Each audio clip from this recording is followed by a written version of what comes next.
యదాల నిజాలు వెలుగు తీసే కైజార్ మీ పృథ్వీ టుడే. అచ్యుతాపురం మండలం హరిపాలెం ప్రభుత్వ హైస్కూల్లో ఊహించని సంఘటనలతో ప్రజలు కంగారు పడుతున్నారు. పగటిపూట విద్యార్థుల పాఠశాలగా ఉండే ఈ ప్రాంగణం రాత్రి వేళల్లో మందుబాబులకు అడ్డాగా మారింది. సాయంత్రం 7 గంటల నుంచే కొందరు వ్యక్తులు స్కూల్ ప్రాంగణంలో చేరి మద్యం తాగుతూ బాటిల్స్ పగలగొట్టడం, వంటశాల పొయ్యిలను, కొలాయి పైపులు ధ్వంసం చేస్తున్నారు. రాత్రి 12 గంటల దాకా అల్లరి కొనసాగడంతో స్థానికులు భయాందోళనలకు గురి అవుతున్నారు.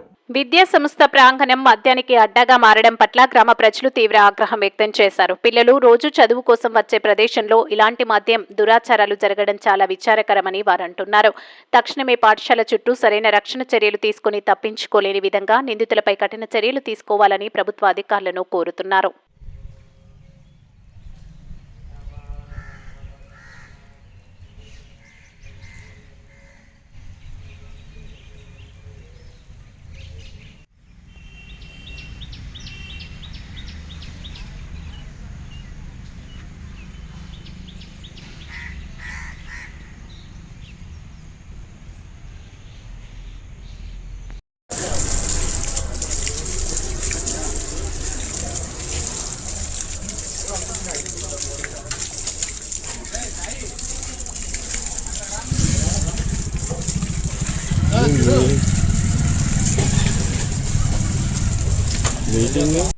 మాది హరిపాలెం గ్రామం, అచ్యుతాపురం మండలం, అనకాపల్లి జిల్లా అండి.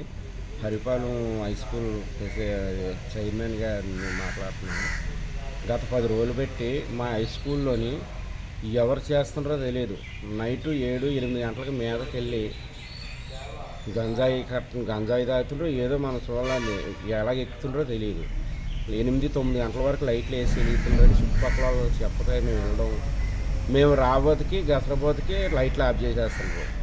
మళ్ళీ తర్వాత అది అట్లా ఉంచగానే ఒక వారం కిందట వెనకాల హెచ్ఎం రూమ్లోని ఆ డోర్లు పగలగొట్టేసి మందు సీసాలు కంప్యూటర్ల మీద వాటి మీద మొత్తం శుభ్రంగా నాశనం చేసేసారు.